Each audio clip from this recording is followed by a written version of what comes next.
한국이라는 나라를 떠올려보면 어떤 이미지가 먼저 떠오르실까요? K-팝의 열풍과 함께 전 세계를 휩쓴 문화적 영향력, 삼성과 현대 같은 글로벌 기업들의 성공 스토리가 아닐까요?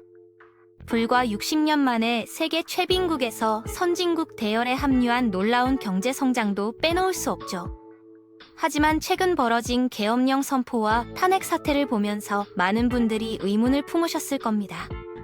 정말 이 나라의 성공은 지속 가능한 것일까요? 겉으로 보기에는 완벽해 보이는 한국의 경제 발전 뒤에 숨겨진 복잡하고 어두운 이야기들을 오늘 함께 자세히 살펴보도록 하겠습니다. 1950년 한국 전쟁이 휴전협정으로 마무리된 뒤 한반도는 38선을 경계로 두 개의 완전히 다른 체제로 나뉘게 됐습니다. 북쪽은 소련의 강력한 영향 아래 사회주의 체제를 구축했죠. 남쪽은 미국의 적극적인 지원을 받아 자본주의 체제를 선택했습니다. 그런데 많은 사람들이 놓치는 중요한 사실이 하나 있어요. 전쟁 직후 남한이 지금처럼 민주주의와 자유시장의 모범국가였던 건 아니라는 점입니다. 실제로는 무려 5번의 쿠데타를 겪으며 정치적 혼란이 수십 년간 계속됐습니다. 군사정권과 권위주의적 지도자들이 번갈아 집권하면서 개인 숭배와 군사 퍼레이드가 일상적인 풍경이 되어버렸죠. 더욱 놀라운 사실은 당시 남한의 경제정책이 북한과 크게 다르지 않았다는 점입니다. 정부가 주도하는 5개년 계획을 수립하고 중공업 육성에 국가 역량을 집중하는 모습은 전형적인 계획경제의 특징이었어요. 만약 그때 권위주의 정부들 중 하나라도 오랫동안 권력을 유지했다면 남한이 북한보다 덜 독재적일 이유는 전혀 없었을 겁니다. 심지어 경제적 여건만 놓고 보면 북한이 훨씬 더 유리한 위치에 있었거든요. 북한은 풍부한 지하자원과 함께 중국, 소련이라는 두 강대국과의 직접적인 육로 연결이라는 지정학적 이점을 가지고 있었습니다. 거기에 이들 사회주의 형제 국가들로부터 받는 막대한 경제적 지원까지 있었으니까요. 반면 남한은 삼면이 바다로 둘러싸인 반도 국가로서 육로를 통한 대륙 진출이 차단되어 있었고 자원도 턱없이 부족한 상황이었습니다. 그렇다면 이런 불리한 조건에서 남한은 어떻게 오늘날의 경제 강국이 될 수 있었을까요? 가장 중요한 요인 중 하나는 바로 미국의 전면적이고 장기적인 지원이었습니다. 냉전시대 공산주의 확산을 막기 위한 전초기지로서 남한의 전략적 가치를 높게 평가한 미국은 단순한 군사 원조를 넘어서는 지원을 아끼지 않았어요. 자본 이전과 핵심 기술 노하우, 그리고 숙련된 인력 파견까지 모든 것을 총동원해서 남한을 지원했죠. 현재도 2만 4천 명이 넘는 미군이 한국에 주둔하고 있는데 이는 일본과 독일 다음으로 많은 규모입니다. 이들 미군이 한국에서 쓰는 생활비와 기지 운영을 위한 현지 계약 비용, 그리고 각종 군사 장비 구매 등만으로도 연간 수십억 달러에 달하는 경제적 효과가 발생하고 있어요. 이는 단순한 경제적 지원을 넘어서는 의미를 갖습니다.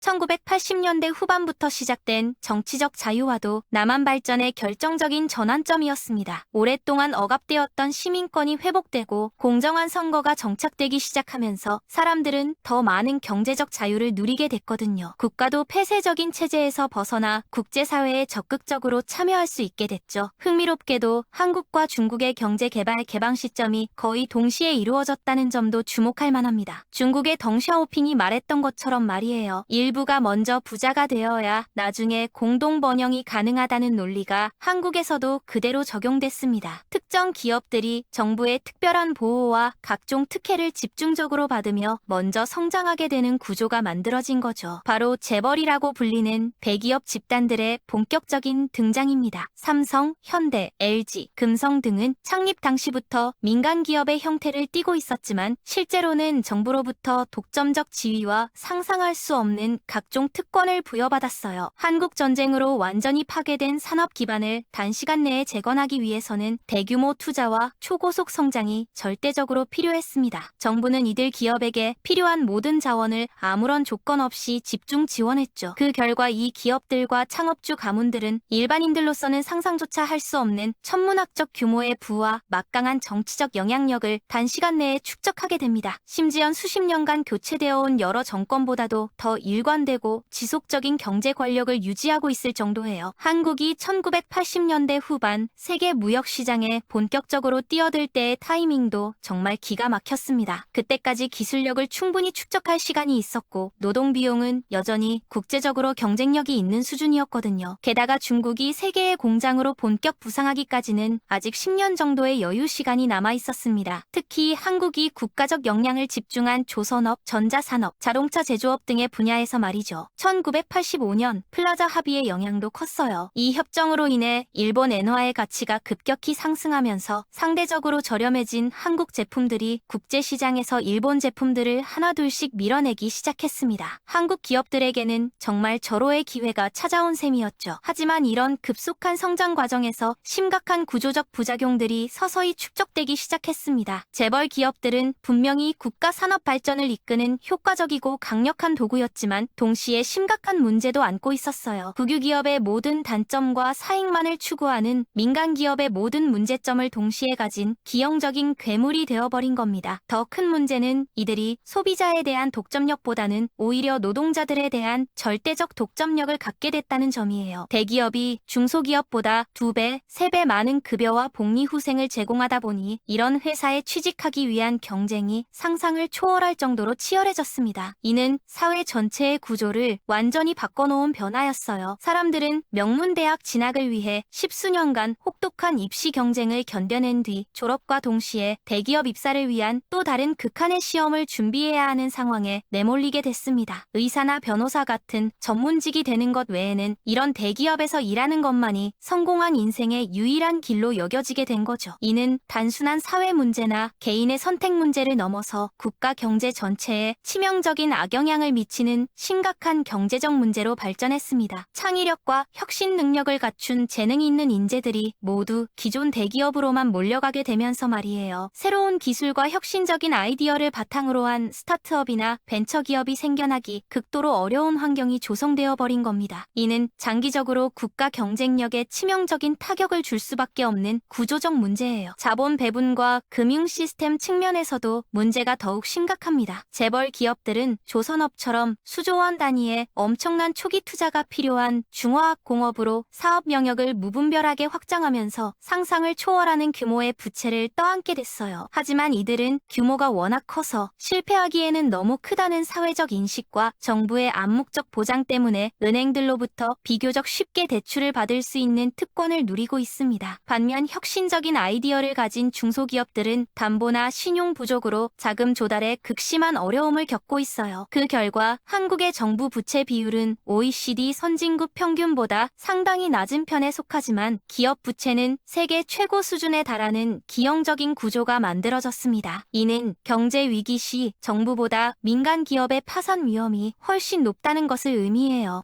더욱 아이러니한 것은 현재 중국조차도 한국보다 스타트업 문화가 더 활발하고 새로운 기술 기업들이 혁신적인 제품과 서비스로 세계 시장에서 많은 성과를 내고 있다는 사실입니다. 텐센트, 알리바바, 바이두 같은 기업들 말이에요. 2022년 기준으로 삼성그룹의 연간 매출액이 한국 전체 GDP의 22%를 넘어섰다는 통계 수치를 보면 이들의 경제적 영향력이 얼마나 압도적인지 실감할 수 있습니다. 물론 매출액과 GDP는 직접적으로 비교할 수 있는 경제 개념은 아니에요. 하지만 소수의 대기업 집단이 국가 경제 전체에 미치는 영향력이 건전한 수준을 훨씬 넘어서서 과도하다는 점만은 누구도 부인할 수 없는 명백한 사실입니다. 이런 구조는 국제 무역에서도 심각한 문제를 일으키고 있어요. 한국의 재벌들이 자국 정부로부터 각종 특별 대우와 보호를 받다 보니 외국 기업들이 한국 시장에 진출해서 공정하게 경쟁하기가 구조적으로 어려워지는 상황이 벌어지고 있습니다. 그러면 다른 나라들도 한국과 호혜적인 무역협정을 체결할 동기가 현저히 줄어들게 되겠죠. 수출 의존도가 GDP의 40%를 넘는 한국 경제로서는 이런 상황이 장기적으로 치명적인 악재가 될 가능성이 높습니다. 1997년 아시아 외환위기 당시 IMF가 총 600억 달러 규모의 구제금융 지원 조건으로 재벌 개혁을 강력히 요구했던 이유도 바로 이런 구조적 문제 때문이었어요. 당시 기준으로는 상당히 큰 규모의 구제금융이었지만 25년이 지난 지금까지도 근본적이고 실질적인 변화는 거의 이루어지지 않은 상태입니다. 재벌들이 국가 경제에 미치는 부정적 영향은 여전히 경제학자들과 정책 전문가들 사이에서 잘 알려진 문제로 남아있어요. 하지만 이들의 막강한 정치적 영향력과 기득권을 제한하거나 줄이는 것은 국내 정치적으로는 거의 불가능에 가까운 상황이 되어버렸습니다. 역설적으로 이런 재벌 기업들에 대한 일반 국민들의 지지도와 자부심도 상당한 수준을 유지하고 있어요. 결국 이들이 오늘날 세계가 부러워하는 부유하고 선진적인 한국을 만들어낸 주역이라고 여겨지고 있기 때문입니다. 경제가 어려운 시기에는 핵심 전략 산업에 국가 역량을 집중 투자하는 것이 일자리 창출과 수출 증대, 산업 기반 구축에 가장 효과적인 방법일 수 있거든요. 한국이 지난 30년간 국가적 차원에서 집중해온 IT 기술, 스마트폰, 글로벌 물류, 자동차 산업 등 모든 분야에서 실제로 엄청난 성장과 세계적 성공을 거둬온 것도 부인할 수 없는 사실이고요. 하지만 결국 모든 산업과 기업은 공정한 경쟁이 있어야만 지속적으로 발전할 수 있습니다. 그렇지 않으면 혁신 동력이 사라지고 안주하려 하며 결국 성장이 멈추고 쇠퇴할 수밖에 없거든요. 한국 기업들이 여전히 이런 분야에서 상당한 경쟁력을 유지하고 있는 것은 분명한 사실이지만 더 이상 과거와 같은 독보적인 위치에 있지는 않은 상황입니다. 전체적인 경제 성장률이 점차 정체되기 시작했고 급속한 저출산과 인구 고령화가 진행되고 있으며 해외 투자자들도 이 나라의 성장 잠재력에 대한 관심과 기대가 예전만 못한 상황이에요. 마치 1990년대 이후 잃어버린 30년을 겪고 있는 일본의 모습과 매우 유사하죠. 한편 중국은 빠른 속도로 새로운 한국이 되어가고 있습니다. 한국 제품보다 더 저렴하면서도 품질이 우수한 자동차를 대량 생산하고 더 혁신적이고 실용적인 기능을 가진 스마트폰을 지속적으로 출시하고 있어요. 조선업에도 수십조 원을 재투자하고 있죠. 한국은 이제 사람들이 지속적으로 상승하는 생활비와 물가에 맞는 적정한 수준의 임금 인상을 당연하게 요구하는 고소득 선진국 경제 구조로 전환됐습니다. 하지만 재벌 대기업들의 독점적 지위와 과도한 영향력은 이런 모든 문제들을 더욱 심화시키고 악화시키는 요인으로 작용하고 있어요. 한강의 기적이라 불리는 한국의 압축적이고 급속한 경제 발전은 분명히 이 나라를 오늘날의 놀라운 모습으로 변화시켜놨고 여전히 세계에서 가장 성공적이고 번영하는 경제 체제 중 하나인 것도 맞습니다. 하지만 재벌 대기업들과의 기형적인 묵시적 거래와 특혜 관계 때문에 솔직히 이렇게 오래 지속된 것 자체가 하나의 기적이라고 할 수 있을 정도예요. 다행히 한국 기업들은 주요 경쟁국들에 비해 한 가지 결정적인 장점을 가지고 있습니다. 바로 미국을 중심으로 한 서방 진영에서의 확고한 정치적 우위와 신뢰도입니다. 서구 선진국들, 특히 미국의 산업계와 정부는 잠재적 적대국이나 경쟁국보다는 신뢰할 수 있는 동맹국과 장기적인 사업 파트너십을 맺는 것을 훨씬 선호하거든요. 물론 한국에서 이런 재벌 기업들이 정치권과 정부로부터 큰 견제나 규제를 받지 않고 기득권을 유지할 수 있는 진짜 이유는 그들이 수십 년간 축적해온 막강한 정치적 영향력과 로비 능력 때문입니다. 경제가 지속적으로 성장할 때는 모든 권력 구조가 비교적 안정적이었지만 말이에요. 성장률이 둔화되고 정체되면서 국민들은 더 이상 커지지 않는 한정된 파이를 두고 치열하게 경쟁해야 한다는 냉혹한 현실을 점점 더 절실하게 깨닫게 됐습니다. 최근 벌어진 계엄령 선포 소동과 그에 따른 정치적 혼란과 사회적 갈등은 국가가 다시 위대함을 되찾는 방법을 놓고 심각하게 분열되면서 앞으로 벌어질 더 큰 변화들의 전조현상일지도 모르겠어요. 이런 정치적 불안정성과 사회적 갈등은 결국 지금까지 우리가 자세히 살펴본 모든 구조적 경제 문제들을 더욱 악화시키고 해결을 더욱 어렵게 만들 가능성이 높습니다. 한국의 경제 기적은 분명히 세계가 인정하는 놀라운 성과이지만 그 화려한 성공의 이면에 숨겨져 있던 여러 구조적 문제들과 모순들이 하나둘씩 수면 위로 드러나고 있는 중대한 정환점에 서 있는 상황입니다.